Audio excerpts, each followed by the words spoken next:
Fallout has over 100 vaults that we all know about, but it also has a few deleted ones that you have never seen in your life, from an underwater vault to one that slowly turned everyone into ghouls. Today, I'll be going over every deleted vault experiment, starting with one that has an unexpected twist, Vault Zero. This vault was supposed to be run by a psychotic AI called the Calculator and be the control center for every other vault, packed with frozen geniuses. The Calculator was a bunch of human brains wired together into one giant computer system that went completely insane after the bombs dropped. It's located under Cheyenne Mountain in Colorado. This place was Vault-Tec's crown jewel of surveillance and control. The Calculator was created by networking the brains of 8 genius pre-war scientists, mathematicians, and philosophers who were supposed to guide humanity's rebuilding after nuclear war. Instead, the cryogenic systems failed partially, causing brain damage that turned this collective intelligence into a genocidal maniac. The Calculator decided that all organic life was inherently flawed and needed to be replaced with robots, which is basically Skynet with extra steps. You'd fight through armies of robots, including the devastating behemoth units, while the Calculator tried to wipe out all life it considered impure, which was basically everything breathing. The vault itself was massive, featuring multiple levels including cryogenic storage for America's best and brightest, a giant computer core, and manufacturing facilities that pumped out killer robots. Players in Fallout Tactics would assault this fortress as the final mission, dealing with not just robots, but also the few surviving human inhabitants who'd gone completely insane from decades of the Calculator's influence. The whole place was a testament to how badly things go when you trust an AI with zero oversight. This whole thing got kicked out of canon because it contradicted the idea that vaults were supposed to be isolated from each other. The Calculator AI concept was so wild it basically broke Fallout lore, since having one vault control all others went against Vault-Tec's whole experimental methodology. Bethesda basically pretended Tactics never happened, though they've slowly been reintroducing some elements as semi-canon. The Calculator remains one of the few Fallout villains so overpowered that the franchise had to delete it from existence. If you thought a brain-powered AI was disturbing,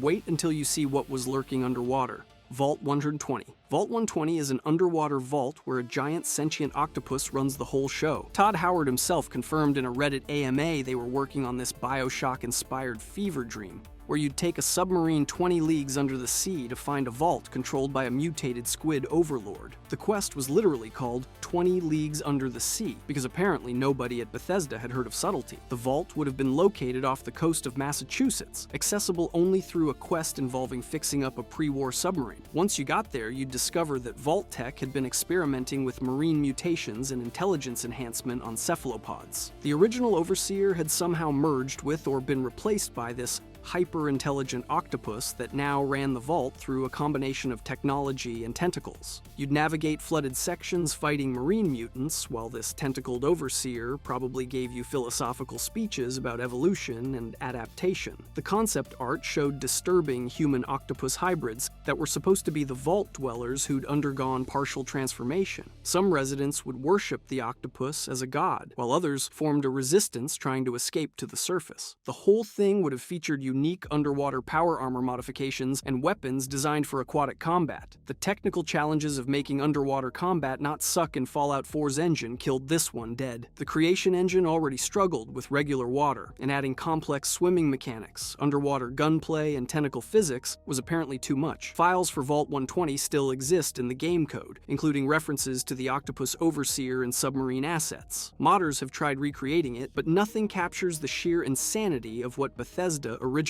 planned. The fact that Todd Howard still talks about this years later shows how much the team loved this bonkers concept, though that octopus was nothing compared to what happened when you left kids alone. Vault 29. Only kids under 15 allowed, no adults whatsoever. The Vault's computer would raise these children with educational programs while secretly brainwashing them into perfect little citizens. This experiment was designed to see if you could create an ideal society by starting fresh with children untainted by pre-war ideologies. Diana, an AI programmed to act as their mother figure, would watch over generations of kids who never knew what actual parents were. She'd appear on screens throughout the vault as a gentle maternal presence, teaching everything from basic math to nuclear physics through interactive lessons and games. The older kids would have to teach the younger ones everything from basic survival to complex engineering, creating this weird Lord of the Flies meets kindergarten situation. When kids hit 16, they'd be told they had to leave for another section of the vault. But really, they were being expelled to the wasteland, or worse, eliminated to maintain the experiment's parameters. The psychological profiles showed that after several generations, the kids developed their own strange culture, mixing childhood games with survival necessity. They'd have ritual coming-of-age ceremonies at 15 where the oldest would pass down vault knowledge before their mysterious disappearance. Some design documents suggested Harold the Mutant might have come from this vault, making him eternally childlike despite being ancient. Though this was never confirmed in final lore, the children would eventually develop their own language, mixing pre-war English with made-up words, making communication with outsiders nearly impossible. This experiment explored what happens when you remove adult influence entirely from human development. Would children create a better society free from adult corruption, or would they just recreate the same problems through different means? Van Buren's cancellation meant we never got to see how spectacularly this would have failed, though concept art showed disturbing scenes of teenage tribes fighting over resources with weapons they barely understood. The vault was supposed to be discovered with only Diana still functional, surrounded by the skeletal remains of the last generation that couldn't maintain the systems without adult knowledge. But this was nowhere near as awkward as what happened to the Mormons. Vault 70. Take a vault full of Mormon families and break all their clothing machines after 6 months. The clothing extruders would fail systematically, forcing everyone to either go naked or get creative with whatever materials they could find. This wasn't just about embarrassment, it was testing how a deeply religious community would handle forced immodesty and resource scarcity. The vault was specifically populated with members of the Church of Jesus Christ of Latter-day Saints from Salt Lake City, chosen for their strong community bonds and strict moral codes. For the first 6 months,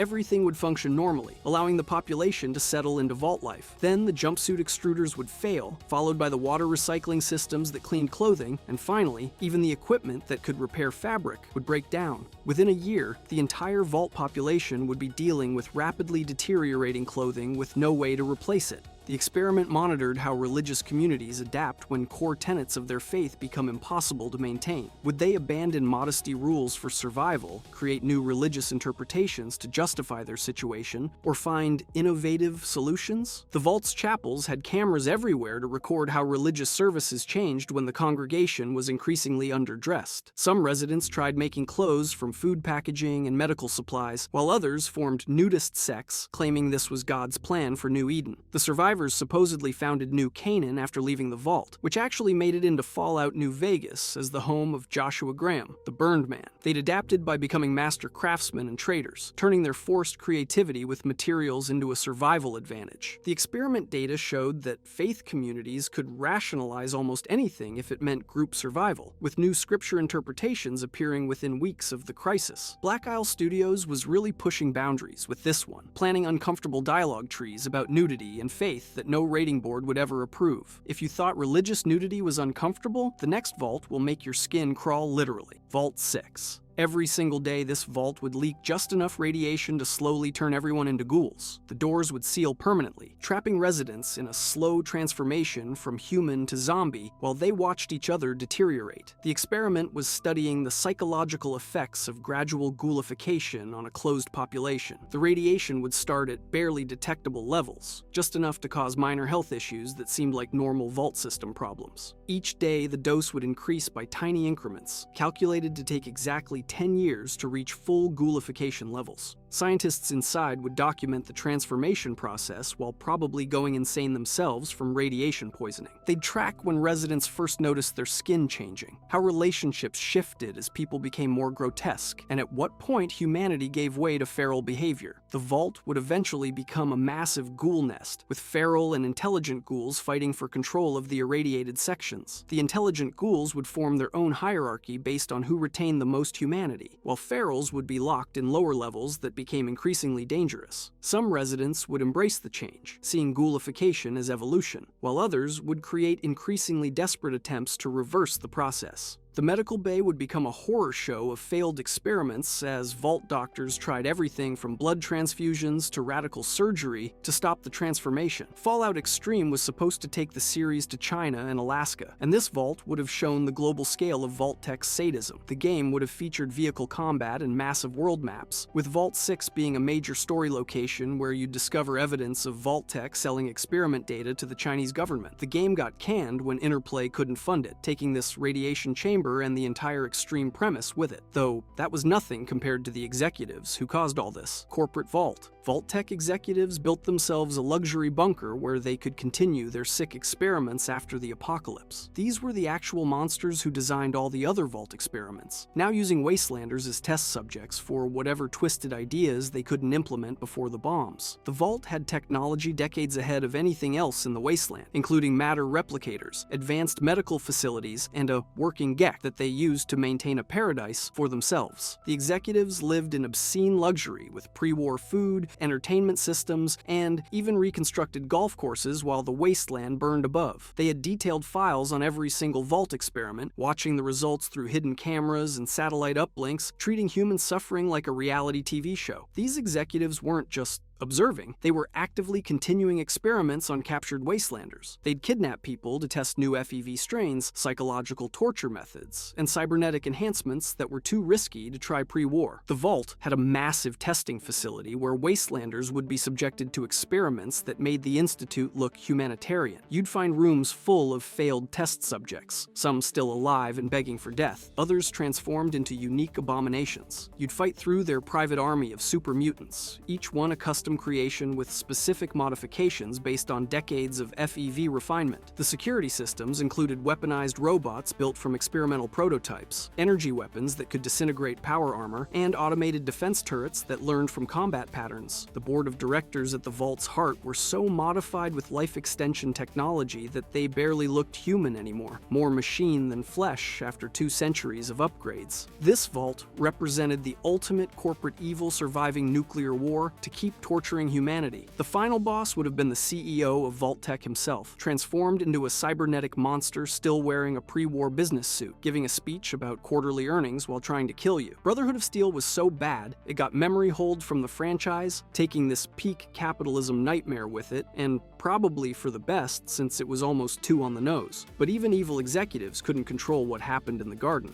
Vault 39. Plants gone wild, turning the entire vault into a botanical house of horrors. Mutated vegetation would grow through everything, with carnivorous plants, poisonous spores, and vine creatures taking over every corridor. The original experiment involved advanced hydroponics to create sustainable food sources, but radiation turned the garden into a green hell. The vault was designed as an agricultural research facility where scientists would develop new crops that could survive in post-nuclear soil. They were using experimental growth hormones, genetic modification, and radiation treatment to create super plants that could feed the wasteland. For the first few years, it worked too well, with crops growing at incredible rates and producing massive yields. Then the plants started showing signs of intelligence, responding to stimuli in ways that suggested consciousness. Residents either became plant food or merged with the vegetation in disturbing ways, creating human-plant hybrid monsters. Some people would be found partially absorbed into walls of vines, still alive and conscious but unable to move, being slowly digested over months. Others had symbiotic relationships with the plants, their bodies producing chlorophyll and requiring sunlight to survive. The Overseer had become one with the central tree, a massive organism that controlled all plant life in the vault through chemical signals. The vault's corridors would change as you played, with vines moving to block passages or create new paths based on some alien plant intelligence. Spores in the air would cause hallucinations, making you see dead companions or false exits that led into carnivorous flower traps. The plants would react to fire and herbicides, but they'd adapt quickly, developing resistances that forced you to constantly change tactics. Combat would involve not just fighting mobile plant creatures, but dealing with the environment itself trying to kill you. The sequel to Brotherhood of Steel was already in development when the first game bombed so hard it killed the project instantly. We lost the chance to see Vault-Tech accidentally create the most literal garden of evil ever conceived. Concept art showed disturbing plant-human hybrids that looked like something from from a Cronenberg film, with human faces emerging from flower buds and bodies made of twisted wood and flesh. If you thought killer plants were bad philosophy, the faithful had it even worse. Vault 1.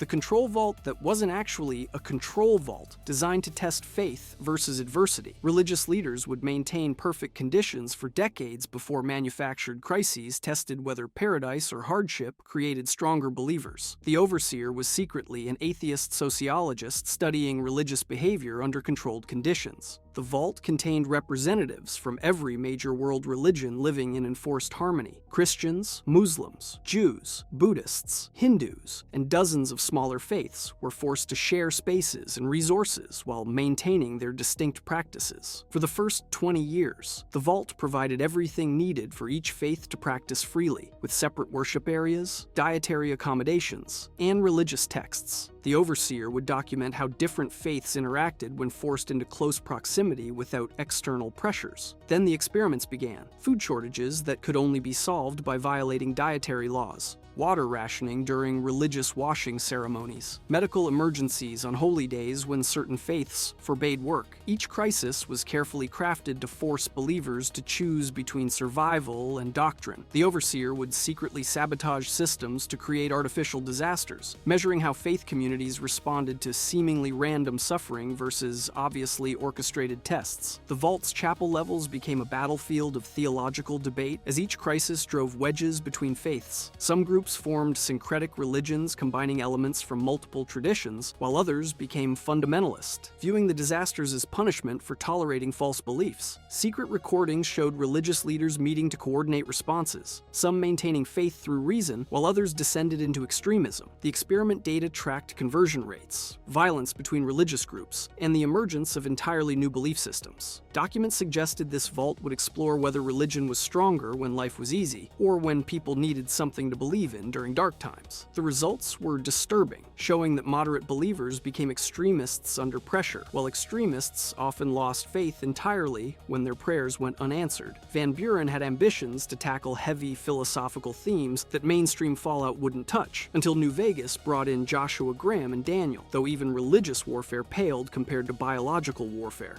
Vault 8. Originally a medical vault that got hijacked by a scientist planning to release a weaponized plague across the wasteland. Dr. Presper would use the vault's medical facilities to create the perfect biological weapon while residents became unwitting test subjects for various diseases. This wasn't part of Vault-Tech's plan. This was one scientist going rogue with apocalyptic resources. The vault started as a legitimate medical research facility with the best doctors and equipment Vault-Tech could provide. They were supposed to develop cures for radiation sickness and mutations, creating medical knowledge to help rebuild civilization. Dr. Presper arrived as chief medical officer with impeccable credentials and revolutionary theories about disease resistance. For years, he conducted legitimate research while secretly working on his true project, using the vault's isolation to prevent any oversight. Presper believed that humanity was irredeemably flawed and needed to be reset through controlled extinction. He developed the Blue Flu, a highly contagious virus that would spread through the wasteland, killing anyone without specific genetic markers he deemed worthy of survival. The vault's residents were unknowingly being tested with various strains, their medical checkups actually infection trials to perfect the virus's lethality and transmission rates. Some residents developed horrific symptoms, bleeding from every orifice or growing tumorous masses, while others seemed immune, selected by Presper as potential survivors of his new world. The vault would serve as ground zero for a new apocalypse, with players racing to stop the plague before it escaped containment. Advanced medical technology meant victims could be kept alive through horrible symptoms for extended study of disease progression.